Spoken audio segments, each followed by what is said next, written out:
Check 1 2. Check. 1 2. Is this on? Okay. So this is a small group, and I have a couple slides that we'll just kind of cruise through, but just for my awareness, how many people are already using LiveManager? Okay, half. And the rest of you, have you set it up? Have you been in there at all? Okay. Set it up, but then went to reset it and realized, oh shit, it's all gone. Okay. I haven't taken the time to reset. Okay, cool. So for you, you'll probably want to just submit a ticket to wipe it, and we'll start from. Okay. It probably needs to be wiped again, but Yeah, it can get blocked up in there if you're not using it actively. Okay. So my name's Bradie. I'm partner success for LiveRes. Just to give you a little bit about my background, I used the software for 6 years. I was with a property management company in San Diego called Blue Water Vacation Homes. LiveManager was released while I was with them, so I set it up twice, actually. Learned a lot through that tweaking process.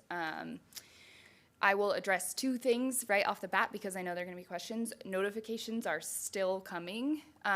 Those are set for Q1, but just like all of development, it comes down to priorities. So what happened for us this year was that live list and direct connections got prioritized over notifications.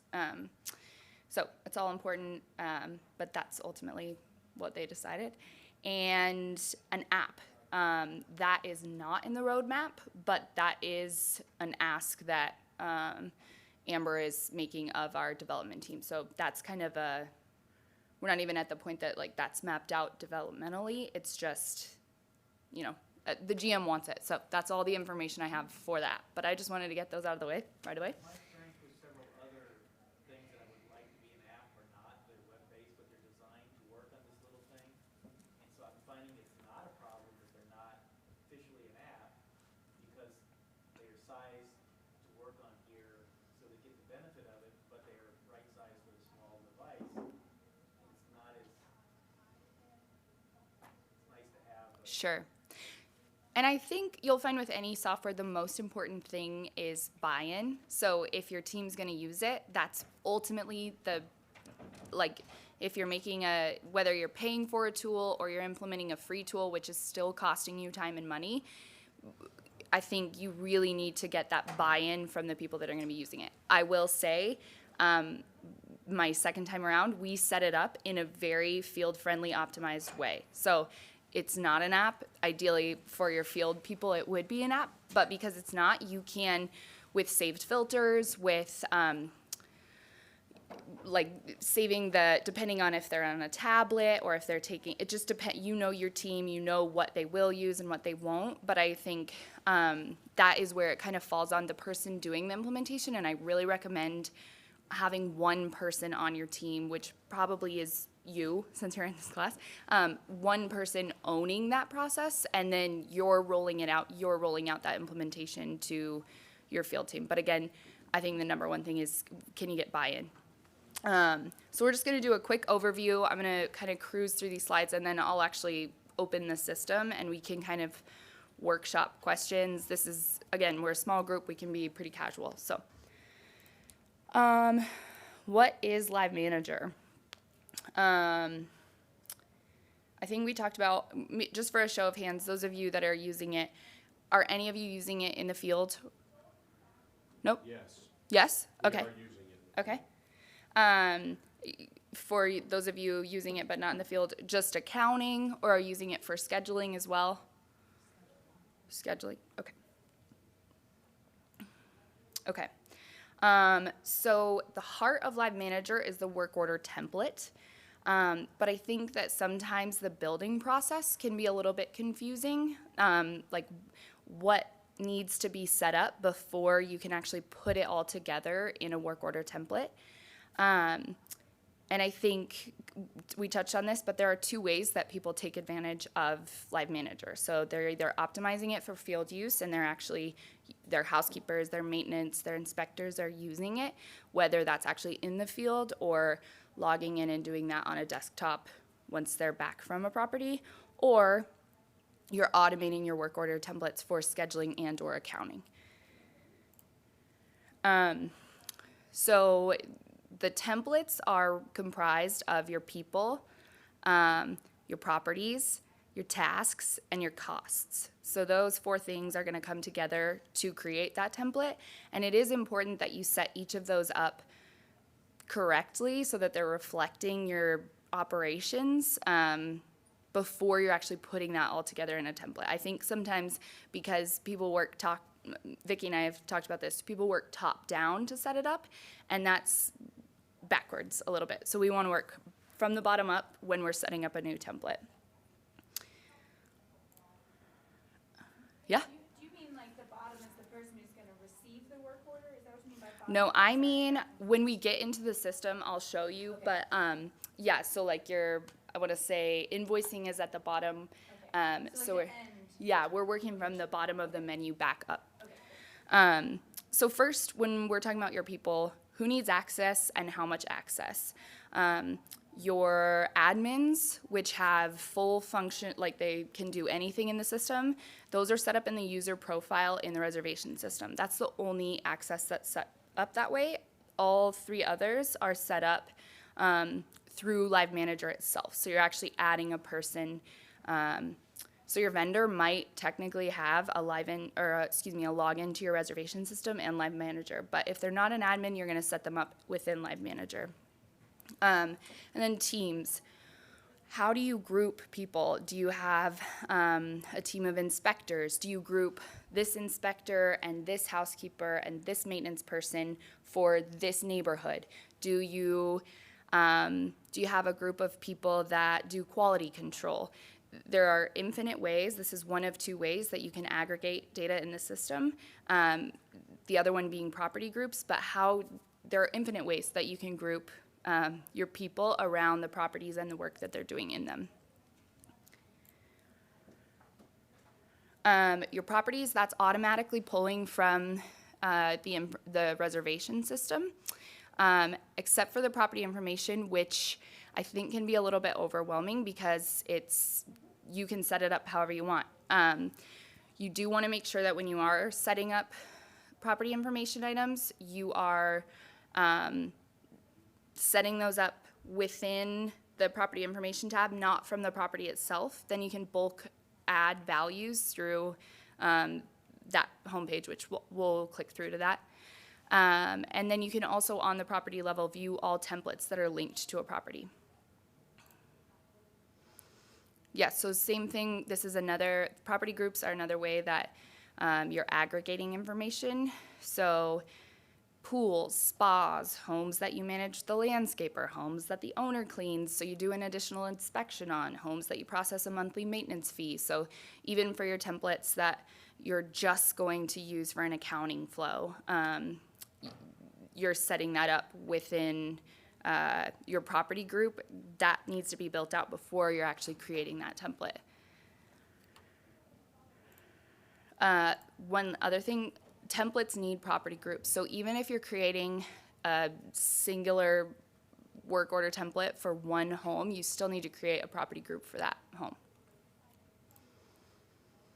Tasks. So your task groups are going to be how you aggregate anything that needs to be done at the same time. So all of the tasks that are completed on your inspection, all of the tasks that are completed with your owner cleaning or your guest cleaning or a deep clean. Anything that is done at the same time, you're going to create a task group for. You have the 4 types that you're adding, which are a checkbox, a number entry, text entry, or multiple choice. And then your saved costs. And I think that sometimes this part can be a little bit confusing. So the cost itself is how much you're paying for those services. What you charge stakeholders for those services, so your owners, if you're charging your owner $60, but you're only paying your vendor 40 of that, your cost is gonna be 40 and your markup's gonna be 20, and that's automatically going to make it so that when you invoice that to Live Trust, that markup is going into your manager bucket, and you don't need to touch that on the back end. Another question that I get around costs is why you would set this up in LiveManager and not just do a recurring cost in Live Trust. And part of that is that because you can build in that markup that is just one more step of automation. So yeah, if you're paying for something that you're marking up for the owner, setting it up this way, especially things that repeatedly happen in your homes, setting it up this way just automates that flow of money. Can you set it up so it's marked up on a percentage basis? Yes, yeah. Sorry, I'm not looking at it right now, but yeah. I know. Yeah. Who you pay is who you're going to charge it to. So again, if you are setting up that automated invoice flow, the charge to is who that's actually going to cut the check to in your bill pay system. For those of you using the accounting, are you using bill pay? Okay. And then is the cost the same in every property? So the property exceptions get sometimes confusing, but I think cleaning is an easy one. Even if you have multiple task groups for cleaning, like if you have a really specific cleaning task group for property A and property B and property C, you're still only going to have one cleaning saved cost, and then those exceptions are going to be added on the saved cost itself. So if you're paying $100 for property A, $125 for property B, an easy way to do it, and I can click through in the reservation system, you can actually pull your cleaning cost out of LiveRes, and then you can just run an Excel mode function, and that'll tell you like what you should set your cleaning fee, what's the number that you mostly pay for cleaning, and then everything else you'll set up as an exception. Another question going back to the cost and markup. Yeah. If you set it up as a percentage or an additional amount or whatever, does that line item hit your Live Trust in the, like if I have to bill a number directly, does that line item come up on the report for the owners? The markup? So before you publish it, it's going to show it for you during your review. It's going to show you this much is going to Cindy's cleaning service, and then an additional 20 is going to Blue Water Vacation Homes. But then when you publish that statement, it's going to lump it all in to the cleaning. So it'll just be the one line item. So it's going to break it out on a pre-published statement, but on a published statement, it's going to lump it all together. So once you have those components set up, and we went through that quickly, but that is the bulk of your setup. That's going to take the most time. And I think a lot of it is thinking through, especially those aggregating features of both for your accounting team and your operations, but what are you doing, what are you doing repeatedly that you can automate? So pools, spas, all of those type of things. We'll touch on option-based templates as well, but anything that you're selling to your guests, when you sell something, what are all the tasks that you have to complete after you've sold that? From, calling to schedule the massage all the way through, picking up the baby equipment. So we touched on automation. Okay. I think that as we talk about, and this industry talks a ton about data, I think that LiveManager is a really useful tool for a lot of overlooked data. I think you can set your templates up so that you're exporting that data, whether it's the number of hours that they're spending on each task or each clean, to how much, if you're doing a ton of ad hoc work orders. Again, even if you can't get buy-in from your field team, it's still valuable data to track, and someone is doing that somewhere on your team. So putting it all in one place so that you can, one thing that was super helpful for us is, at the end of the year in our review, like what houses are costing us more than we're making on them, because, and if you're not tracking that data somewhere, it's just anecdotal. Like, it's like your maintenance guy's like, man, I feel like I'm always replacing the filter in this home. But if you're starting to aggregate this data somewhere, you have something to present to your team, to your owners, to, you know, creating a pro forma of some, you know, a like property. I think that this is overlooked data that is really valuable to, especially because you can export it. And that being said, I think you need to set your templates up in a way that when you export it, it's going to be easy to like present in a way that's going to make sense to whoever you're persuading that you don't need that property anymore. Let's see. Scheduling, we can go, some people, again, if you can't get field buy-in, it's still a useful tool for scheduling, especially because as the focus on guest experience becomes a bigger priority, those option-based templates, what you're selling to guests, even $0 options of how you're meeting expectations of what should happen when, you know, from before a guest arrives all the way through their departure. Scheduling that, even again, not even if you're not having your vendors log in, this is still a useful tool that you can export, you can manipulate that way as well. And then building out a company database. So keeping your property details in one place. And that's organizing all of your company data into one place, which is the property information section. I think a key here is taking the time to thoughtfully set it up. So both the fields that you're going to input values into and the values that you're actually inputting. One thing that I do recommend integrating into your onboarding process is creating a property information gathering template. So as soon as you get a new home, everything that needs to happen from, you know, getting the W-9 to adding them to your insurance to getting the owner's birthdays, anything that needs to happen on your team when you take a new home on should be stored in one place.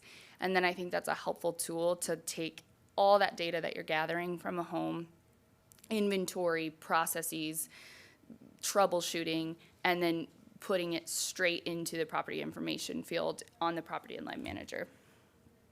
And we already touched on this, but making sure that you're adding new items at the property information level and not on the property itself, both so that you can add bulk values, but also so that you're not having to click into every single property when you're trying to view that info. And then accounting is a huge part. So there are a lot of people who know that they can't get field buy-in, or they're not at a size that LiveManager makes as much sense for them as a work order tool, but the accounting automation is still valuable. So we can touch on auto invoicing versus manual invoicing. I think that one thing, so auto invoicing again is going to be like your cleaning, that it's the same every time, or 99% of the time it's going to be the same cost. So you're just auto sending that straight to LiveTrust. And manual invoicing is going to be maybe an auto complete on that template, so it's winding up in your invoicing queue, but you have a $0 cost, which flags your bookkeeper that he or she needs to go get the receipt from Joe and input that cost for you. And that way, again, it's just a visual trigger that you're not leaving money on the table or losing money when you're spending, you're spending on homes, but you're not collecting that from your homeowners. The bill pay feature in LiveTrust, so anytime that you're invoicing that through, because you're setting them up, you're mapping them to that owner, you can automatically cut the check from within the bill pay system. And then pay stubs and payroll summaries. So again, if using, setting up your templates so that you are gathering time, and then so that your your bookkeeper can automatically, check every home and create a pay stub or a payroll summary from within the invoicing feature. Okay, so I'm gonna pull up the system.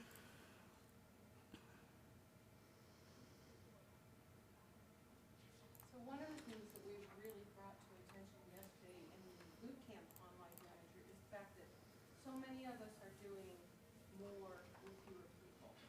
you know that your bookkeepers, whether it's you or whoever you hired, and all the little details, onboarding a new property, how many things do you have to go through on that?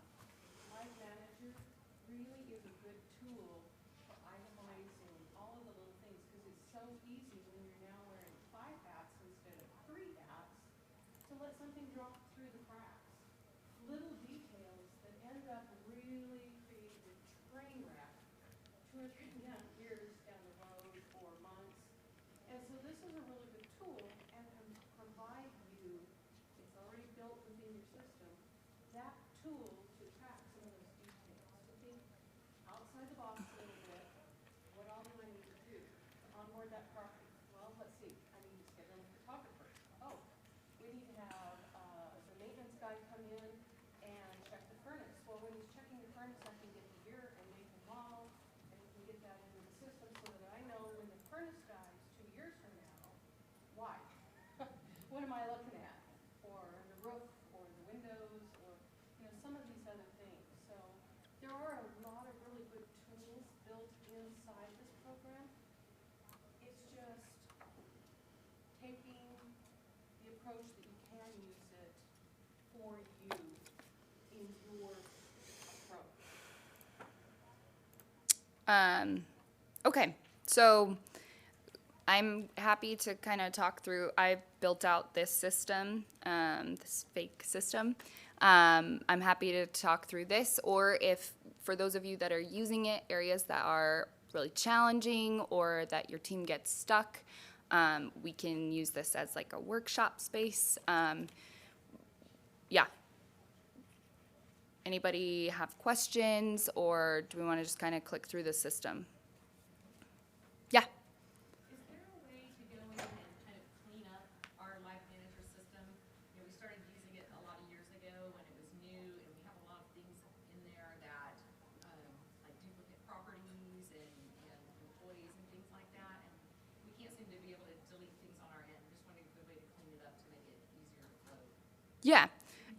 You should be able to delete most things, but we can also just wipe it and start from scratch for you, which is something that we've done multiple times. So, okay, so one thing that we talk a lot about is option-based templates. So anything that you have set up in your reservation system that you are charging or comping for a guest or an owner is going to pull into this event. We'll come in here. Into this work order creation. So this reservation option event is a trigger that we're going to pull. When you select this, you're going to actually find the option that's pulling from this list in your reservation system. Again, I think this is a helpful way. I see people running reservationist report on a daily basis, and they're making phone calls that way. I think that's certainly one way to do it, but I like to keep in mind that anytime you're pulling that information, it's now static. It's not live. It's not kept anywhere. Like, it's just an Excel doc on somebody's laptop somewhere. So when you are trying to keep that in a cloud-based solution, whether it's LiveManager or Breezeway or VR Scheduler or any of the other ones that we're adding to the integration marketplace, avoiding pulling data out of any system unless it's for reporting purposes, because, again, that's now in a static place that is not visible to anybody else unless they're, like, sharing it or so I like to avoid that. I think keeping information in a cloud-based system is the most helpful thing. So pulling these option-based, and you can set up infinite amount of work orders for any option. So let's say you had like a really complex, you were gonna, I don't know, somebody was staying that had like a party. You could set up 7 different triggers for the same option. So from calling the vendor to schedule, or just pulling that work order so that you can export the vendor's schedule if you have someone that you contract a lot with and you're just sending that tool along, or excuse me, that schedule along. to getting your inspectors to log in either on a tablet or a phone or on their desktop. Same thing, so pulling these, you've got your before, on, after, and then arrival, departure. Anyone using option-based templates?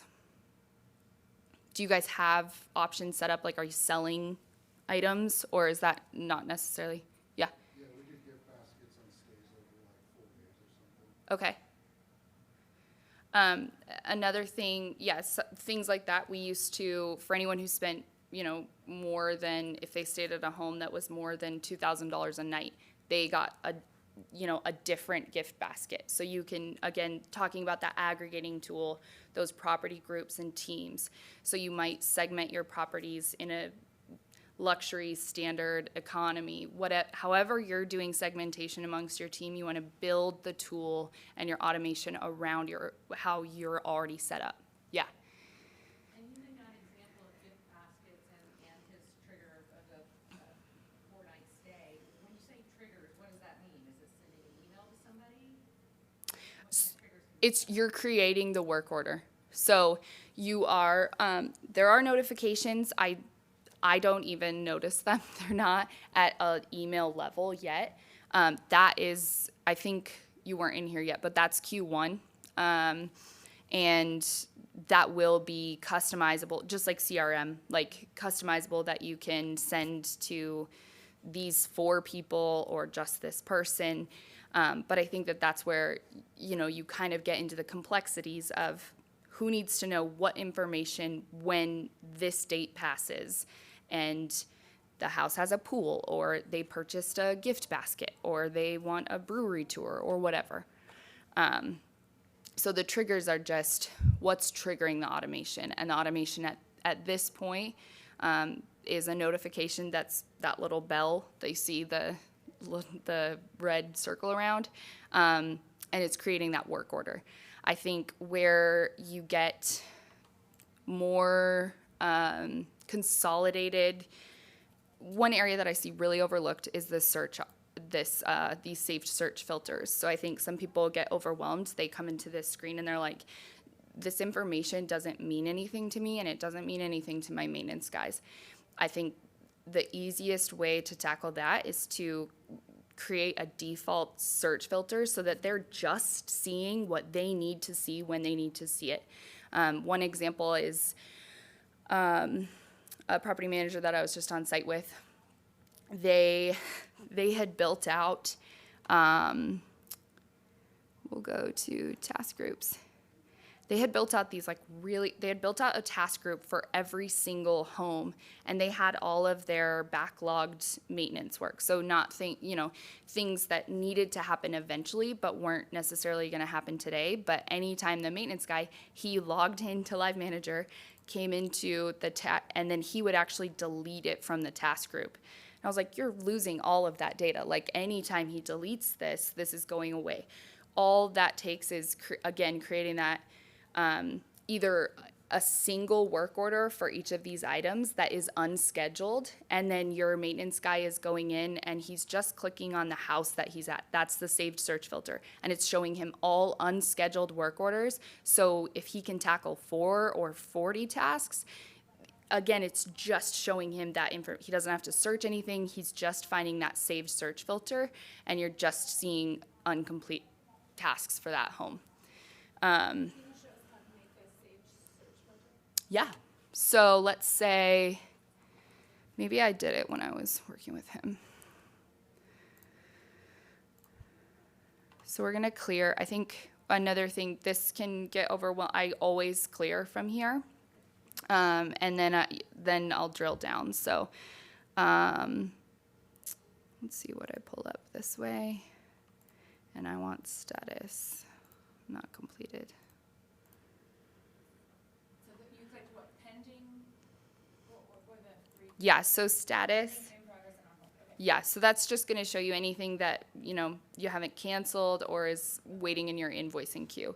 As soon as it's completed, if there's a cost on it, it's going to disappear out of a saved search filter like this, and it's going to pop up in your invoicing. And we can touch on invoicing as well.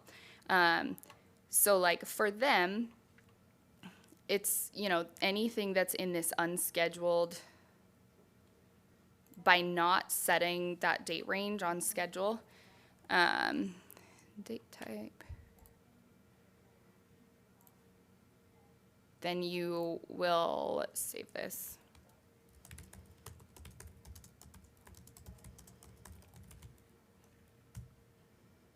Sorry, I'm like working down on this screen. And then you can also set, so for Mike, you know, you can set in his login, you can set his default to be, it only shows him things that are scheduled for today, or it's only going to, if you have somebody that is a little bit more elevated in the type of scheduling that they're doing, it's only going to show them that week or that month or these 7 properties. And I think that that's where people miss out on the ability to drill down in here, is not setting up those defaults for people on your team that aren't going to they're not going to know how, and they're not going to be able to access that kind of functionality on their own. So using that saved search filter so that you're showing people what they need to see as soon as they log into this screen. So then you can create this to show early and late out scenarios as well? Can you create a work order off of that? Or is that, because it's a schedule based? So if you use it,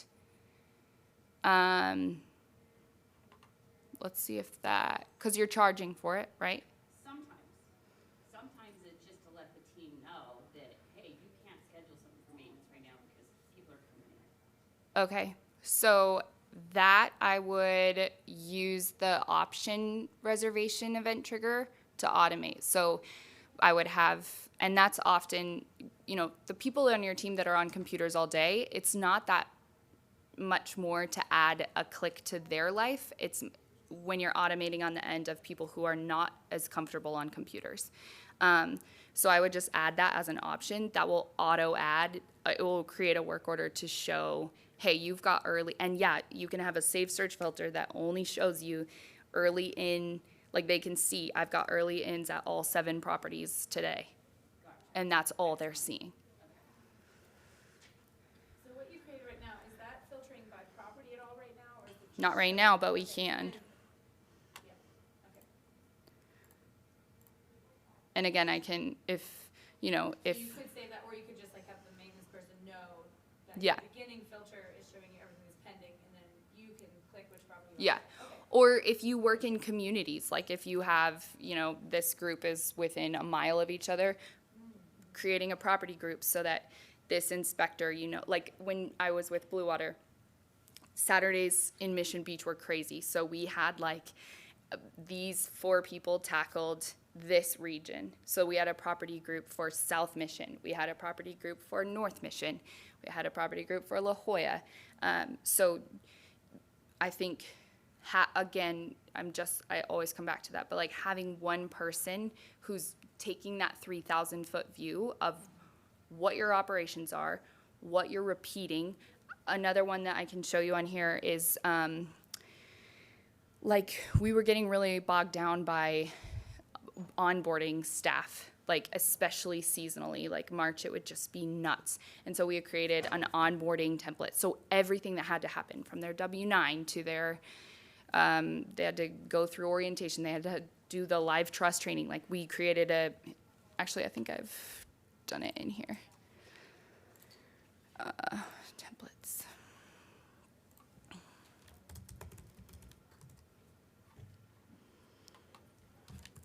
But I called it a new hire. Yeah, okay. So this is a manual because I'm pulling it. There's nothing like automated about hiring someone. So I'm manually creating this anytime we bring someone new on the team. And I have my task group set up. So we'll just create a new one of these. I'm pulling from the template.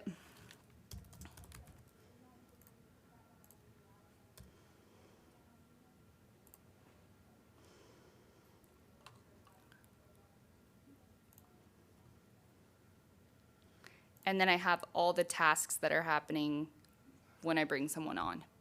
And you're adding notes but then again, that's all trackable. At the end of the year, you can run a report and see like, we spent 20 hours on training, or this is all an area that you're aggregating data to help you make better decisions.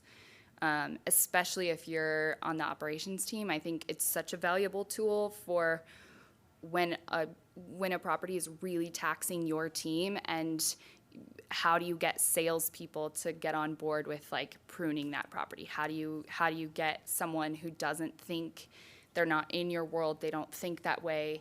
How do you present information to them that can help them see the tax that it is on your team? Let's see. So we talked about saved the invoicing feature. I think I'm assuming everyone's using LiveTrust. That is using, okay. Yeah, so things to keep in mind here. When you're invoicing something, if you need to make a change, making sure that that's not on a published statement. If it is on a published statement, unpublishing that, reversing the invoice it again, and then you can republish. If you reverse it on a published invoice, it's gonna, it's gonna screw it up. It won't be good. Does it hit the next unpublished invoice, or does it just not go anywhere? It will, I can probably show you in here.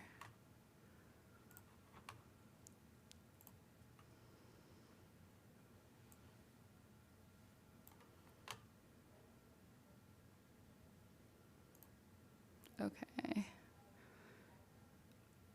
Statements. So it will show it's going to show a reversed work order, and then it's going to show that $0, it'll back it out, and then it's going to duplicate things sometimes, depending on how many times you're clicking it, it's just going to like duplicate those work orders.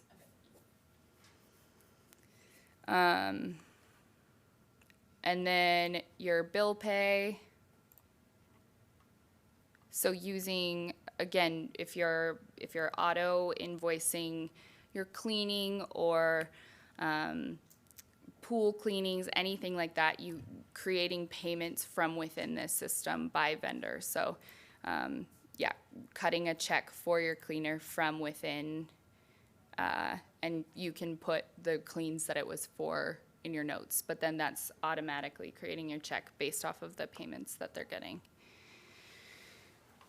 Yeah. So right now we do our maintenance checks on a manual, and I just generate all of them at one time, put them on 1 month, or one day in a month. Is it possible to do an option basically that says when a guest checks out, I can then do a maintenance check? Yeah. Create a trigger, and then let's say we don't get to it on that date, will it then auto move to the next checkout date? Auto move to the next.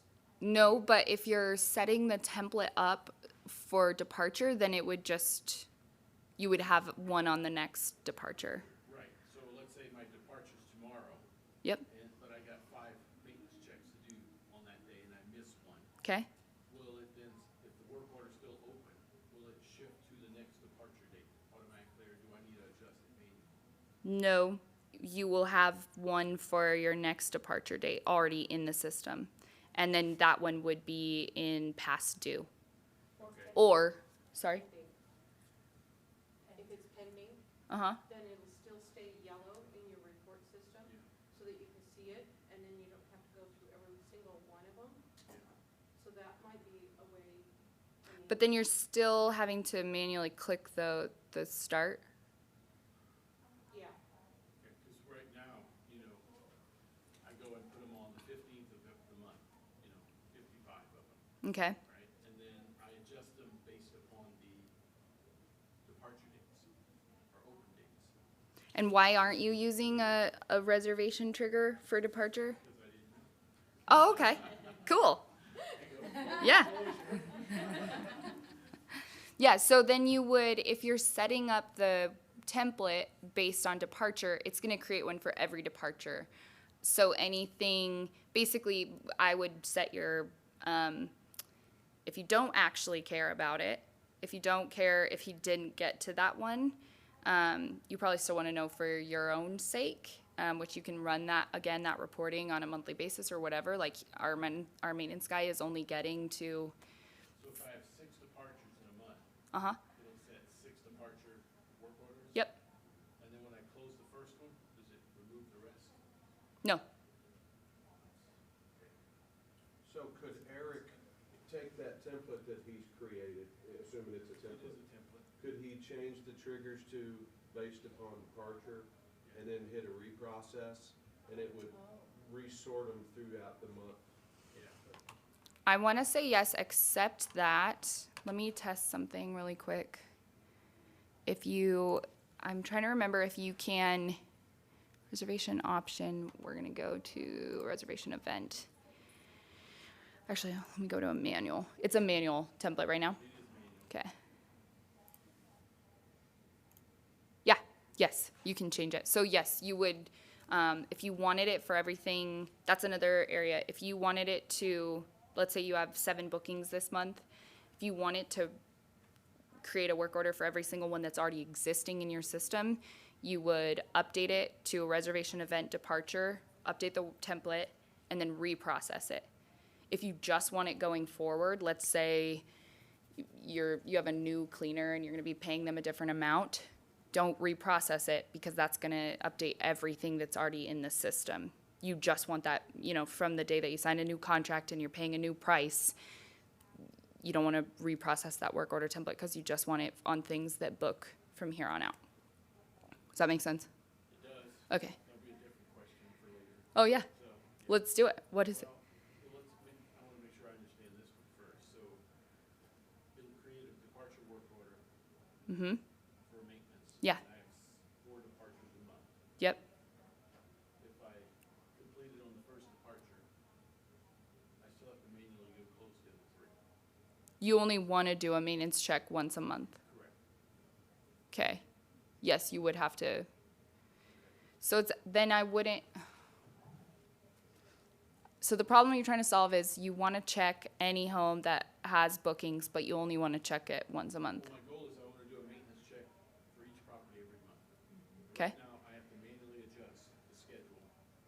I have to go into all 55 and look at, okay, they're leaving tomorrow, they're leaving next week on this separate property. You know, because the template's manual. I see. So when I heard this option, reservation option, that would make it maybe easier. There's still manual clicks, but yeah, it sounds like what you want is actually more of an enhancement feature, which makes a lot of sense of like, I want to do this thing once a month, but I want the system to intuitively find an open slot on the calendar that, you know, they're already going to be there, and so do this work at that time then, which is really cool to say, but it does not exist yet. The one thing I think for what I would do if I were you is continue what you're just clicking once to create 15 work orders, right? You're not clicking 15 times. No, I click, yeah, one time to click and make 55 work orders. Okay. Set them on the 15th of the month, and then I manually move them based upon reservations. Okay. The only thing I would change in what you're doing is don't set them for a date, leave them unscheduled, and use this unscheduled work orders feature so that you're dragging and dropping to the date of departure. So you're still, at least you're cutting out that, like, I'm assuming you're like 2 screens looking when it's open, or, yeah. So I would just leave them unscheduled. They'll show up in this queue right here, and then you can drag and drop to when it's open or when there's a departure. Do the option, reservation option. Nah, I wouldn't. I would keep doing what you're doing, but don't schedule them. Yeah. So you've got 4 kinds of work orders: the maintenance, the cleaning, the inspection, and Internal. internal. I I wanna understand better how the internal works, if there's a cost for me to go out and inspect that property. Maybe I don't want it to go to the homeowner necessarily, but the cost is $50. Once that work order's completed, where's that $50 going and where did it come from? So that it all depends on how you set up that saved cost. So if you're like, I want to know anytime that I am going out to a property, you are basically, I would say, you would set up like a vendor that was yourself. So you're showing, like we're paying ourselves to do this, but you're not going to charge the owner for that. So the charge to this, it actually costs you money, or the charge to that fake vendor that is Isaac doing inspections, or whatever you want to call it. It would probably be somebody that works for the company. Yep. One of our employees. Yeah. So how you would probably do it is like quality control checks or something, and then you can again aggregate that data, and you're pulling that report of we did, 70 inspections this year. You could also, some people do invoice those $0 costs so that they show the owner like, hey, we went to your property 7 times. We didn't charge you for any of that, but we went there 7 times. What's the highest and best use of the internal work order? I think, like, I touched on the property onboarding, information gathering, new hires. One thing that we did, we had a fake property, like a inventory property that was just our office. So it was like 926 office. And then in the property information, we had everything that we had in inventory. And once a month, we had like an internal work order that was inventory check. And our inspector would go, like, we've got 15 sets of queen sheets. And they would fill out that work order, and then they would fill out the inventory. So at any moment, like, you could see roughly what your inventory is looking like.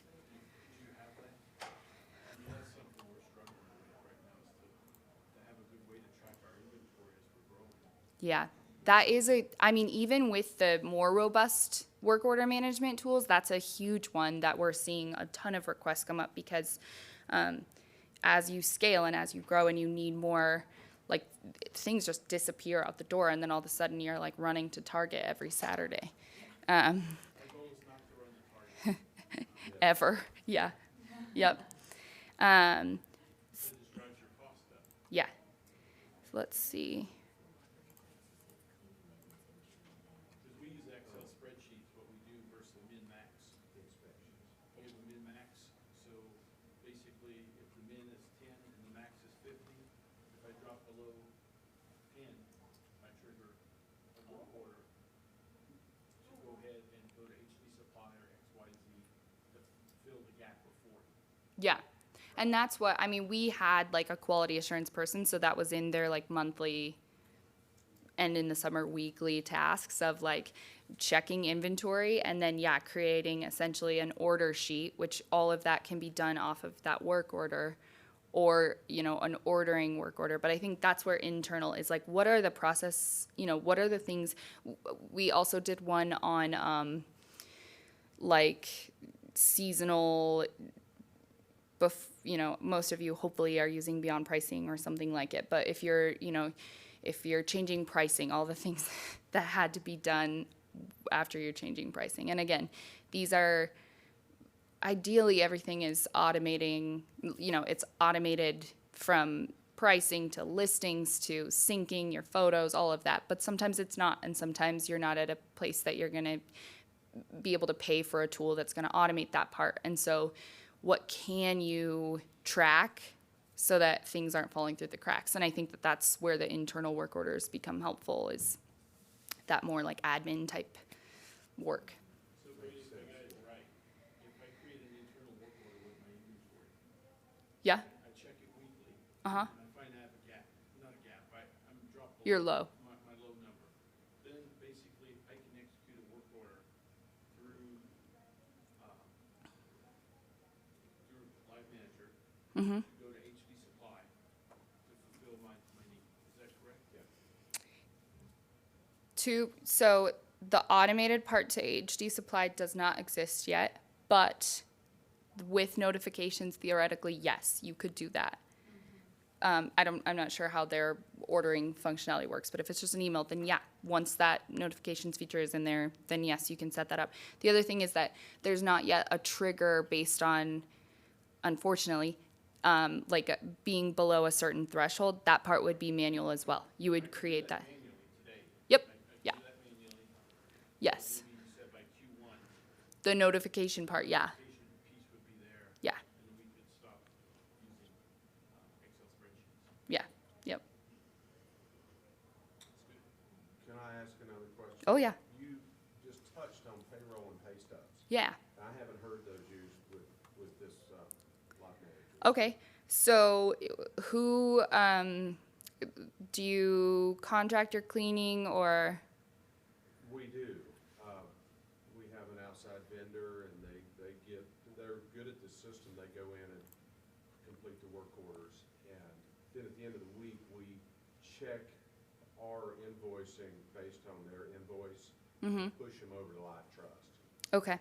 But the pay stub part I wasn't sure about. Okay. So let's say you have an maintenance tech that's an employee, and you can't get them to use it in the field, but you still need to like track that person's hours, or you can set those up those work orders can be, he can input the cost based on how many hours, and then when you're coming in here, so like if it's an 8-hour day or whatever, when you, rather than clicking send to LiveTrust, if you're only doing, again, using this saved search filter feature, let's say this is a signed person, hopefully they've got something. Okay, so I'm gonna pay Elena for the work that she did at this property. I'm going to select it, and when I click mark as manually, when I click print, this is gonna either give me a pay stub option or a payroll summary option. So then you can generate that is actually tracking by, home, work, etc. And then so after you do that, then would you still click send to LiveTrust? Do you know what I mean? Yeah, if you're gonna charge the owner, yeah, because if it's an employee, Yeah. then it's gonna charge the owner and pay the manager if it's set up, if you're assigning it to an So employee. it's basically a way to take the information out once for the pay stub and then still send it to. Yep, you're still gonna charge the owner. Cool. Yeah. Any other And you could- stickies? You could like make that for a whole week or something, or a whole pay period. if you Yeah, wanted to, right? yep. Okay. Yeah, and again, like I would set up that search filter. Yeah. So like show me this, these 2 weeks of anything that was assigned to Elena, and it also, if it's more, I think this is where you really want to bring in your bookkeeper, and coming back to that buy-in thing of like, what can you get your bookkeeper to buy into? Because if they can, if they've got a stack of receipts at the end of the month and they've got $70 costs, then they're inputting that, and it's much faster than, your maintenance tech going through. But I think finding those tasks that you can like aggregate to one person, and it's going to be a lot quicker for your bookkeeper to come in and enter a bunch of receipts than having your maintenance add the saved cost or the cost on every single individual work order. And you can edit these from this, so your bookkeeper can edit the costs from this page. They don't have to open the work order. Yeah, yeah. So we purchased a company, competitor this summer, and they were using a contract cleaner that was third party for them. And so we inputted all their information in there, and as bookings came up for the properties, they were cleaning, create work orders for the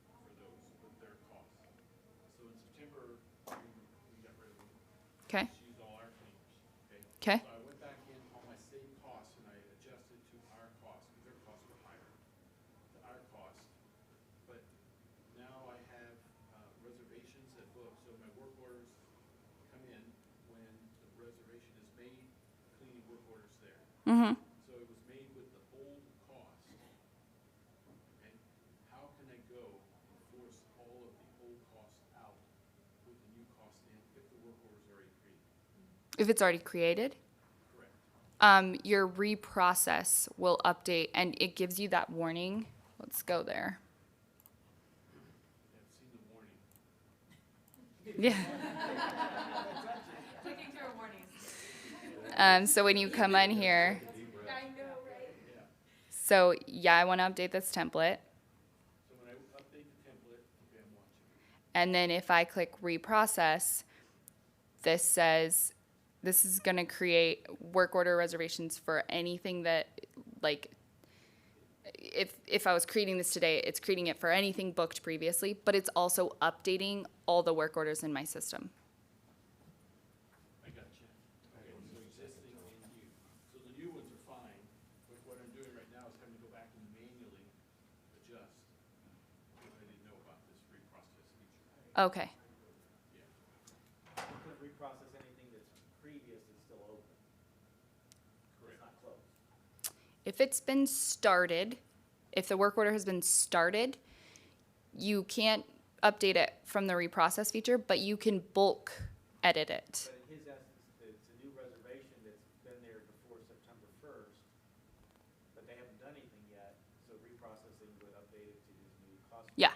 Yeah. Because they haven't done anything to it. Yes. as long as my same cost is correct, I just, and they're linked into the template for departure cleans. Uh-huh. It'll go back and adjust costs from today forward. Yes. And that's that little button reprocess. Mm-hmm. You don't want more margin on those cleanings? Because those owners that are used to it. Yeah, well, I do have more margin when they use my costs. Yeah. That's another thing. More expensive. You know, if you have things like that that change, like if you, in that instance, let's go, all of a sudden you're paying, instead of, in this case, they're paying the cleaner $200.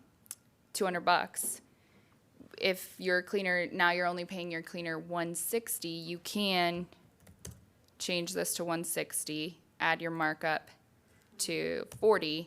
It's gonna stay the same to the owner, but now you're getting $40 off the top of that. Like a live trust. That we do, Mhm. that we do, Okay. yeah, for owner cleans. But when guests come, those were, I need to do it for this as well. Okay. Yeah, you showed me this quite a while back. It was good. Yeah. Yeah. A screen before you were showing us you didn't have to go into the work order to edit the costs. Like you were like, oh, the bookkeeper can just like click Yeah. on this edit. I don't have a total understanding of how the information goes from LiveManager to LiveTrust, but my question is, once the information lands in LiveTrust, can I likewise still edit it, or do I have to go over to LiveManager to edit it?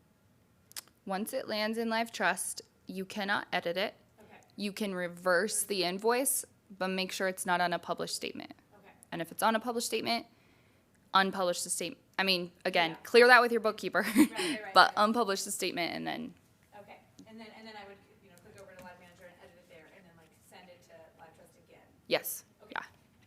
And once it, I mean, I tell people, what do we got in here? 12? That's not bad. I tell people to treat this as like a queue or like your inbox. Like this is something that your goal is 0. You don't want to have anything in here. I come in here and sometimes people have like thousands of things and it stresses me out. But I think as soon as you invoice something out of here, you're going to find it in your history. Okay, okay, I see. So is it like monthly best practice that at the end of the month, you wanna like clean out your invoices? Yeah, send them all or to- weekly or, whatever your bandwidth is. But yeah, you're Okay, wanting to, We just auto process, we just check the box, say when I clean the right. work order, send it to LiveTrust. And that's Auto great. process is something in the template that you set up? Yeah, so like for your cleaning, which, like I said, 99% of the time it's the same cost, you're not changing anything. on that template, you're just going to set Okay. auto complete and auto invoice, auto complete if your cleaners aren't actually doing it, and then auto invoice, send it to Live Trust. Okay. But, if you have a $0 cost that's added to every inspection, because you want to make sure that if you put any inventory in or you did some work, you're triggering someone somewhere to say like, hey, that's $0. Like, what did we spend, if anything, on this inspection or maintenance check or, Here's another situation. I hope this is all great for y'all. This is great for me. It's helping me. So, this summer, right, just with the lack of help and work, let's say I call the plumber out or a pool guy out to check something at a location. They perform the service, but they're so busy working, I don't get the invoice for 30 days. Okay? So I don't know what they're charging me. Mm-hmm. They kind of say, well, maybe it's 180, 120, but I don't have that cost. So here's the work order, the work's done. Mm-hmm. But now it's my past due at the top. So if the work's done, I would complete the work order. That's okay, because that's where you're using this invoicing queue, which I said is goal 0. And that's, again, like, hey, pool guy, give me your invoice. Hey, pool guy, give me your invoice. Because you can't clear it out of this invoicing queue until you have the amount. So as soon as you complete the work order, it's popping up in this invoicing, as long as you have a $0 cost entered on there. If you don't have a cost on the work order, then it's just completed. Even though I've set it to auto process to Live Trust, I have to uncheck that box. Yep, then you would, if this was your trigger to get the cost, then yeah, you would want to not auto invoice it. But I think that's a cleaner way to track what you're needing to track. So it gets out of the past due box. Yes. Goes to here, and then when I get the invoice, And it's more accurate too, because the work is done. It's just you need the cost to invoice it. correct, but so it will go on the owner statement. Yep. If I haven't sent it to Live Trust yet. So when I get that cost, I can input it, because when I get that, I pay them. Yep. And then I can put that in there. Yep. And then you would just go into Live Trust, into that bill pay section, and cut the check.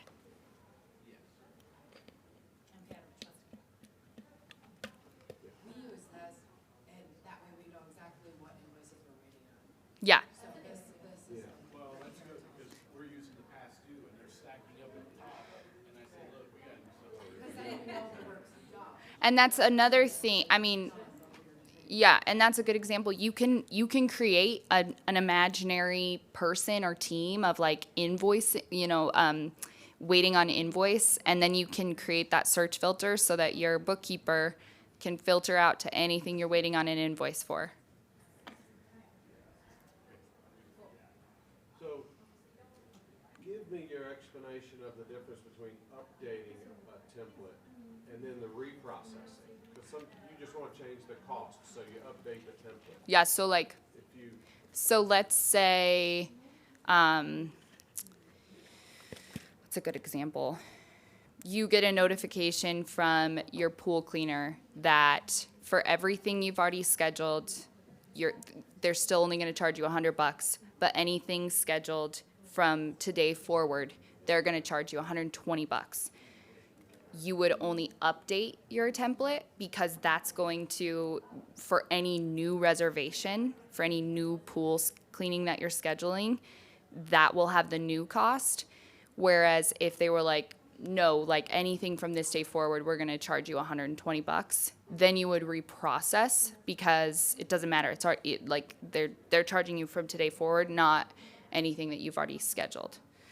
Does that make sense? it does, so the reprocessing would take those future work orders at $100, wipe them, and rebuild them with the new cost of $120.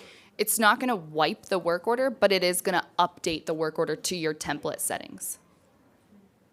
I think if update is like, touch the new stuff that's coming in and. Yeah, reprocess, only something that was scheduled from today forward. Yeah, I wish that the reprocess could have like a date range. Like if you could ask the system to reprocess, like reprocess everything for the last 2 months. Because I made this mistake 2 months and I haven't closed out for a while. So as long as the, yeah, so, And really I thought of this more in the reservation system, honestly, than as long as you hadn't started the work orders, no, even if you had, so for that, for a date range, then I would just use the bulk update feature. So I would drill down to the date, like let's say I want to look at the month of October.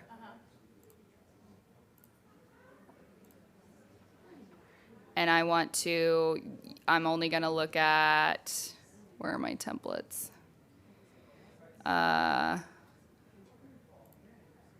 This clean, like she's the one that I want to update.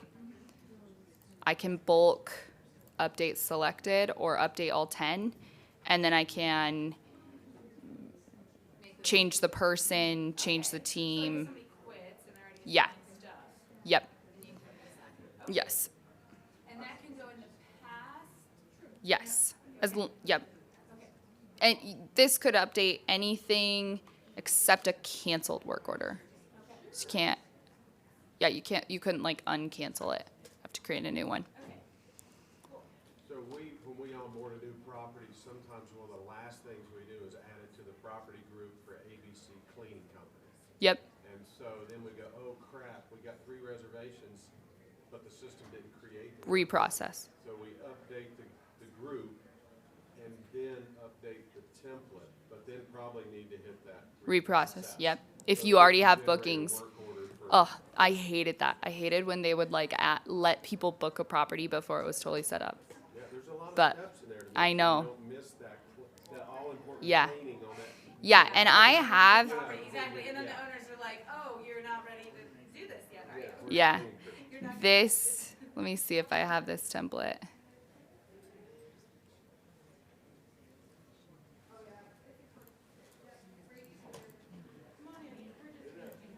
This, yes, 66.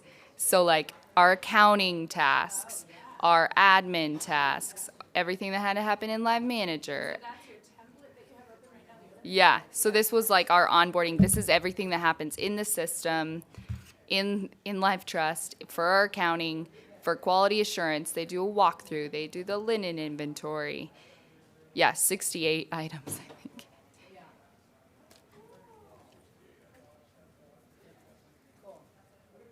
Thank you. Yeah.